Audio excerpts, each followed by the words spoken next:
नमस्कार भाइयों, माताओं, बहनों, मित्रों। आइए श्री रामचरितमानस बालकांड दोहा नंबर 353 से आज पाठ का प्रारंभ कर रही हूँ। आप सब लोग मुझे सुनने वाले श्री रामचरितमानस के पाठ को लाइक शेयर सब्सक्राइब करके बेल आइकन जरूर दबाइए, जिससे मेरा आने वाला प्रत्येक वीडियो आप सब लोग को मिलता रहे। मैं दोहा नंबर 353 से चौपाई दोहा सबका भावार्थ पाठ कर रही हूँ। आप लोग पढ़िए, सुनिए और समझिए, आनंद आएगा। जय सिया राम, जय जय सिया राम, जय सिया राम, जय जय सिया राम, जय सिया राम, जय जय सिया राम, जय राम, जय राम, जय जय राम, जय सिया राम, जय जय सिया राम, जय सिया राम, जय जय सिया राम। प्रसंग है सीता जी का विवाह हो गया। श्री रामचंद्र जी अपने अयोध्यापुरी लौट आए हैं। देवतागण विवाह बारात अयोध्या की वापसी देखकर उत्साह से हृदय में प्रेम भरते हुए अपने अपने धाम को वापस लौट रहे हैं। नगाड़े बज रहे हैं, निशान बज रहा है, लगे हुए हैं, सब आपस में राम के प्रेम की कहानी कह रहे हैं। किसी के हृदय में अत्यंत ही प्रफुल्लता है, हर किसी के हृदय में अत्यंत ही प्रफुल्लता है। तो आइए चलते हैं अयोध्यापुरी। चले निशान बजाए सुर, निज निज पुर रुख पाई, कहत परस पर राम जसु, प्रीत न हृदय समाए। चले निशान बजाए सुर, निज निज पुर सुख पाए, कहत परस पर राम जसु, प्रेम न हृदय समाए। नगाड़े बजाकर और परम सुख प्राप्त कर अपने अपने लोकों को चले। वे एक दूसरे से श्री राम जी का यश कहते जाते हैं। हृदय में प्रेम समाता नहीं है। सब प्रकार से सबका प्रेम पूर्वक भली भांति आदर सत्कार कर लेने पर राजा दशरथ जी के हृदय में पूर्ण उत्साह आनंद भर गया है। जहाँ रनिवास था वे वहां पधारे और बहुओं समेत उन्होंने कुमारों को देखा। राजा ने आनंद सहित पुत्रों को गोद में ले लिया। उस समय राजा को जितना सुख प्राप्त हो रहा था उसे कौन कह सकता है। फिर पुत्र वधुओं को प्रेम सहित गोदी में बैठाकर राजा बार बार हृदय में हर्षित होकर उन्होंने उनका दुलार लाड और चाव किया और बहुत प्रकार से उनको प्रेम प्यार किया। यह समारोह देखकर रनिवास प्रसन्न हो गया। सबके हृदय में आनंद ने निवास कर लिया। तब राजा ने जिस तरह विवाह हुआ था वो सब कथा कहा, अपनी तीनों रानियों को, अपने रनिवास को सुनाया। उसे सुनकर उससे सबको हर्ष होता है, सब अत्यंत प्रसन्न होते हैं। राजा जनक के गुणशील महत्व और प्रीति की रीति और सुहावनी संपत्ति का वर्णन राजा ने भाट की तरह बहुत प्रकार से किया। जनक जी की करनी सुनकर सब रानियां बहुत ही प्रसन्न हुई। पुत्रों सहित स्नान करके राजा ने ब्राह्मण, गुरु और कुटुंबियों को बुलाकर अनेक प्रकार के भोजन किए। यह सब करते करते 5 घड़ी रात बीत गई। सुंदर स्त्रियां मंगल गान कर रही हैं। वो रात्रि सुख की मूल और मनोहारिणी हो गई हैं। सब ने आचमन करके पान खाए और फूलों की माला, सुगंधित द्रव्य आदि से विभूषित होकर सब शोभा से छा गए हैं। श्री रामचंद्र जी को देखकर और आज्ञा पाकर सब सिर नवाकर अपने अपने घर को चले। वहां के प्रेम, आनंद, विनोद, महत्व, समय, समाज और मनोहरता को सैकड़ों सरस्वती, शेष, वेद, ब्रह्मा, महादेव जी और गणेश जी भी नहीं कह सकते। फिर भला मैं उसे किस प्रकार से बखान कहूँ। कहीं केचुआ भी धरती को सिर पर ले सकता है। इस प्रकार की रीति और नीति दिखाई दे रही है। कहीं राजा ने सबका सब प्रकार से सम्मान करके कोमल वचन कहकर रानियों को बुलाया और कहा, बहुएं अभी बच्ची हैं, पराये घर से आई हैं, इनको इस तरह से रखना जैसे नेत्रों की को पलकें रखती हैं। जिस प्रकार से नेत्रों के ऊपर पलकें लगी हुई हैं, इस प्रकार से इन बच्चियों को रखना जैसे पलकें नेत्रों की सब प्रकार से रक्षा करती हैं और उन्हें सुख पहुंचाती हैं, वैसे ही इन बच्चियों को सुख पहुंचाना। इस तरह से राजा दशरथ ने अपनी बहुओं के लिए अपनी पटरानियों से कहा। लड़के थके हुए नींद के बस हो रहे हैं, इन्हें ले जाकर शयन कराओ। ऐसा कहकर राजा श्री रामचंद्र जी के चरणों में मन लगाकर विश्राम भवन में चले गए। राजा के स्वभाव से ही सुंदर वचन सुनकर रानियों ने मणियों से जड़े सुवर्ण के पलंग बिछवाए, गद्दों पर गौ के दूध के फेन के समान सुंदर और कोमल अनेकों सफेद चादरें बिछाई। सुंदर तकियों का वर्णन नहीं किया जा सकता। मणियों के मंदिर में फूलों की मालाएं और सुगंध द्रव्य सजे हैं। सुंदर रत्नों के दीपकों और सुंदर चंदोवे की शोभा कहते नहीं बनती है। जिसने उन्हें देखा हो वही जान सकता है। सेज रुचिर रचि राम उठाए, प्रेम सहित पलंग पहुँचाए। सेज रुचिर रज राम उठाए, प्रेम समेत पलंग पहुँचाए।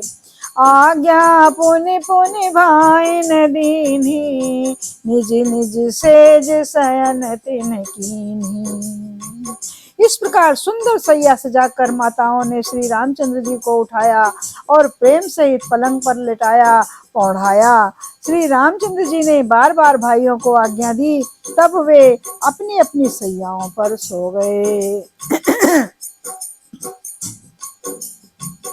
श्री राम जी के सांवले सुंदर कोमल अंगों को देखकर सब माताएं प्रेम सहित वचन कह रही हैं। हे तात, मार्ग में जाते हुए तुमने बड़ी भयावनी ताड़का राक्षसी को किस प्रकार से मारा।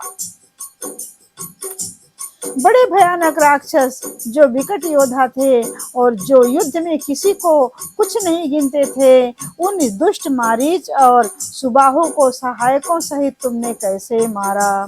हे तात, मैं तुम्हारी बलैया लेती हूँ। मुनि की कृपा से ही ईश्वर ने तुम्हें बहुत सी बलाओं से टाल दिया। दोनों भाइयों ने यज्ञ की रखवाली करके गुरु जी के प्रसाद से सब विद्याएं सीख ली हैं और सब विद्याएं गुरु जी ने उन्हें प्राप्त कराई हैं। इसलिए मैं तुम्हारी बलाएं लेती हूँ, कहीं तुम्हें नजर ना लग जाए। चरणों की धूलि लगते ही मुनि की पत्नी अहिल्या तर गई।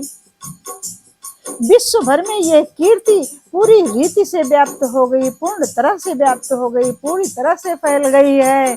सभी लोगों को पता चल गया है कि अहिल्या को के पत्थर रूपी शरीर में चरणों की धूल लगते ही मुनि पत्नी अहिल्या स्त्री रूप धारण करके वो मोक्ष धाम को चली गई है।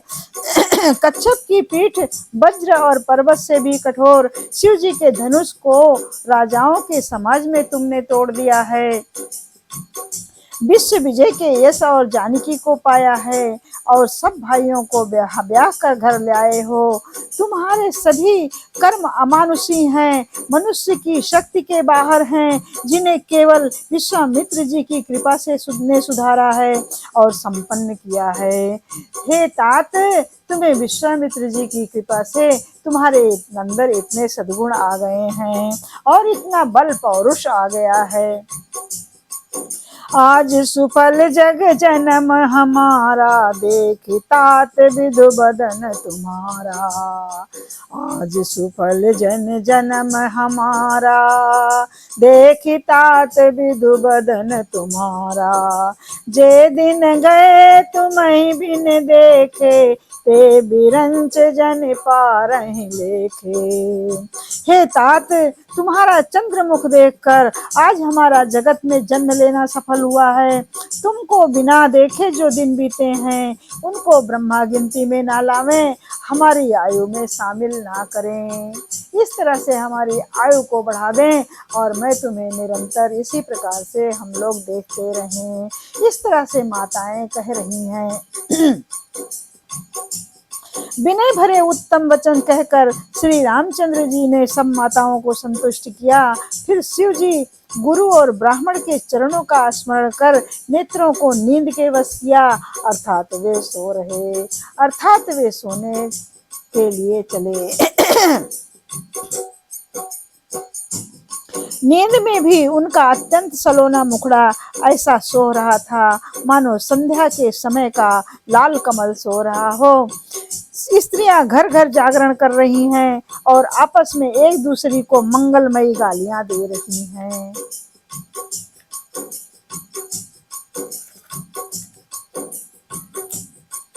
रानियां कहती हैं, हे सजनी देखो, आज रात्रि की कैसी शोभा है, जिससे अयोध्यापुरी विशेष सुशोभित हो रही है। यूं कहती हुई सासुएं सुंदर बहुओं को लेकर सो गई, मानो सर्पों ने अपने सिर की मणि को हृदय में छिपा लिया हो। इस तरह से प्रातः काल पवित्र ब्रह्म मुहूर्त में प्रभु जागे, मुर्गे सुंदर बोलने लगे, भाट और मागधों ने गुण का गान किया तथा नगर के लोग द्वार पर जोहार करने को आए हैं। ब्राह्मणों, देवताओं, गुरु, पिता और माताओं की वंदना करके आशीर्वाद पाकर सब भाई प्रसन्न हुए। माताओं ने आदर के साथ उनके मुखों को देखा, फिर वे राजा के साथ दरवाजे से बाहर पधारे हैं। स्वभाव से ही पवित्र चारों भाइयों ने सब शौचादि से निवृत्त होकर पवित्र सरजू नदी में स्नान किया और प्रातः क्रिया संध्या वंदन आदि करके वे अपने पिता के पास आए हैं। नवः पारायण, तीसरा विश्राम। राजा ने देखते ही उन्हें हृदय से लगा लिया।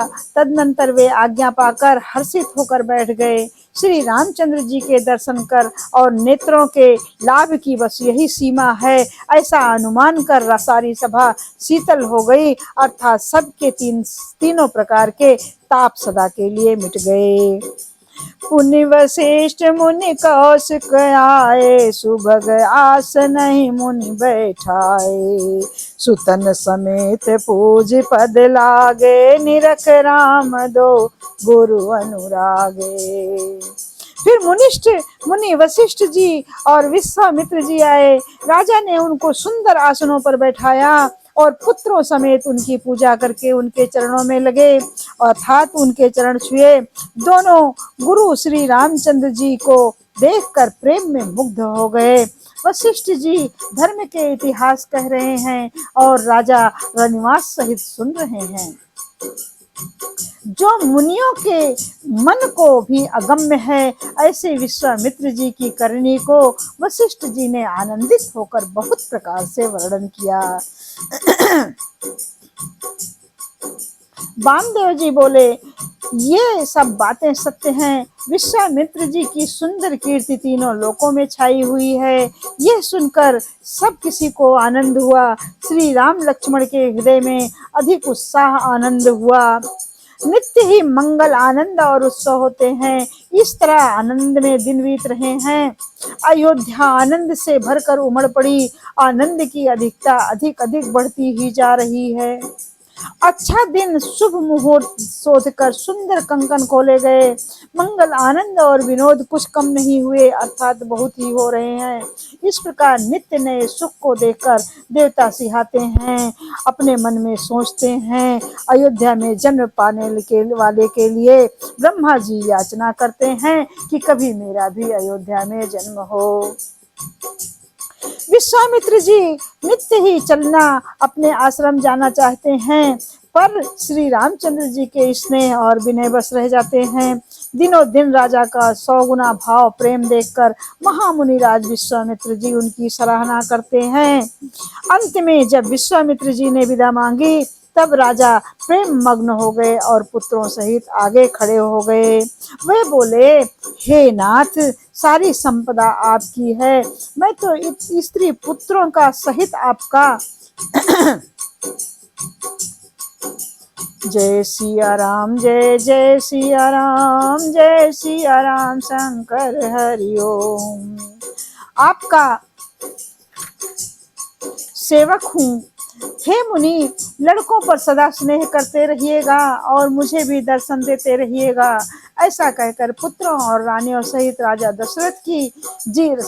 दशरथ जी विश्वामित्र जी के चरणों पर गिर पड़े। प्रेम विह्वल हो जाने के कारण उनके मुख से बात नहीं निकल रही थी। ब्राह्मण विश्वामित्र जी ने बहुत प्रकार से आशीर्वाद दिए और वे चल पड़े। प्रीति की रीत कही नहीं जाती। सब भाइयों को साथ लेकर श्री रामचंद्र जी प्रेम के साथ उन्हें पहुंचाकर और आज्ञा पाकर लौट कर आए हैं। गाधी कुल के चंद्रमा विश्वामित्र जी बड़े हर्ष के साथ श्री रामचंद्र जी के रूप, राजा दशरथ जी की भक्ति, चारों भाइयों के विवाह और सबके उत्साह को, आनंद को मन ही मन सराहते जा रहे हैं और मन ही मन सराहना करते हैं। वामदेव जी और रघुकुल के गुरु ज्ञानी वशिष्ठ जी ने फिर विश्वामित्र जी की कथा बखान कर कही। मुनि का सुंदर यश सुनकर राजा मन ही मन अपने पुण्यों का प्रभाव का बखान करने लग रहे हैं। आज्ञा हुई तब सब लोग अपने अपने घरों को लौट रहे हैं। राजा दशरथ जी भी पुत्रों सहित महल में गए। जहां तहां सब श्री रामचंद्र जी के विवाह की गाथाएं गा रहे हैं। श्री रामचंद्र जी का पवित्र सुयश तीनों लोकों में छा रहा है। जब से श्री रामचंद्र जी का विवाह करके घर आए हैं, तब से सब प्रकार का आनंद अयोध्या में आकर बसने लगा है, अयोध्या में ठहर गया है। प्रभु के विवाह में जैसा आनंद उत्साह प्राप्त हुआ है, उसे सरस्वती और सर्पों के राजा शेष भी नहीं कह सकते हैं। श्री सीताराम जी के यश को, कवि कुल के जीवन को पवित्र करने वाला और मंगलों की खान जानकर इससे मैंने अपनी वाणी को पवित्र करने के लिए कुछ थोड़ा सा बखान कर कहा है। निज गिरा पावन करन कारण, राम जस तुलसी कहो। रघुवीर चरित अपार, बारिध पार कब को नो लहो। निज गिरा पावन करन कारण, राम जस तुलसी कहो। रघुवीर चरित अपार, बारिध पार कब को नो लहो। उपवीत ब्याह उछाह मंगल, सुनिज सादर गावहीं। उपवीत ब्याह उछाह मंगल, सुनिज सादर गावहीं। वैदेही राम प्रसाद ते, जन सर्वदा सुख पावहीं। ते सर्वदा सुख पावहीं। वैदेही राम प्रसाद ते, जन सर्वदा सुख पावहीं। अपनी वाणी को पवित्र करने के लिए तुलसीदास जी ने राम का गान कहा था, यस कहा था। नहीं तो रघुनाथ जी का चरित्र अपार समुद्र है, किस कवि ने उसका पार पाया है। जो लोग यज्ञोपवीत और विवाह के मंगलमय उत्सव का वर्णन आदर के साथ सुनकर गावेंगे, वे लोग श्री जानकी जी और श्री राम जी की कृपा से सदा ही सुख पावेंगे। ऐसा ब्रह्मा जी ने, भगवान शिव ने, भगवान तुलसीदास ने अपने वाणी से कर श्री रामचरितमानस में स्वयं कहा है। सिय रघुबीर विबाहु जे, सप्रेम गावहीं सुनहीं। तिन कहूँ सदा उछाहु, मंगलायतन राम जसु। मंगलायतन राम जसु। श्री सीता जी और श्री रघुनाथ जी के विवाह प्रसंग को जो लोग प्रेम पूर्वक गाएंगे सुनेंगे उनके लिए सदा उत्साह आनंद है, उत्साह ही उत्साह है, क्योंकि श्री रामचंद्र जी का यश मंगल का धाम है। मास पारायण 12वां विश्राम। इत श्री मद रामचरित मानसे सकल कलकुल विध्वंसने प्रथमः सोपानः समाप्ता। बोलिए जय सिया राम, जय जय सिया राम, जय राम जय राम, जय जय राम, जय सिया राम, जय जय सिया राम, जय राम जय राम, जय जय राम, जय सिया राम शंकर हरि ओम, जय सिया राम शंकर हरि ओम, जय राम जय राम, जय जय राम। कलयुग के संपूर्ण पापों का विध्वंस करने वाले श्री रामचरितमानस का ये पहला सोपान समाप्त हुआ। जय सिया राम, जय जय सिया राम, जय सिया राम, जय जय सिया राम।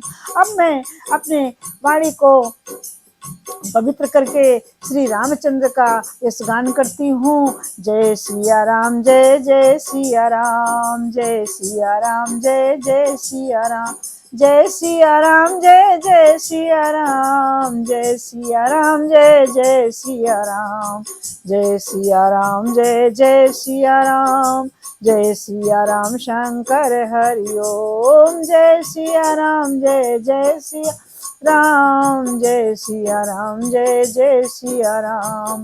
मंगल भवन मंगल हारी, प्रभु सुदशरथ अजिर बिहारी। सिया राम, जय जय सिया राम, जय सिया राम, जय जय सिया राम। सिया राम मैं सब जग जानी, करऊं प्रणाम जोरि जुग पानी। सिया राम मैं सब जग जानी, सिया राम मैं सब जग जानी, करऊं प्रणाम जोरि जुग पानी। सीता राम चरण रत मोरे, अनुदिन बढ़ऊं अनुग्रह तोरे। सीता राम चरण रत मोरे, अनुदिन बढ़ऊं अनुग्रह तोरे।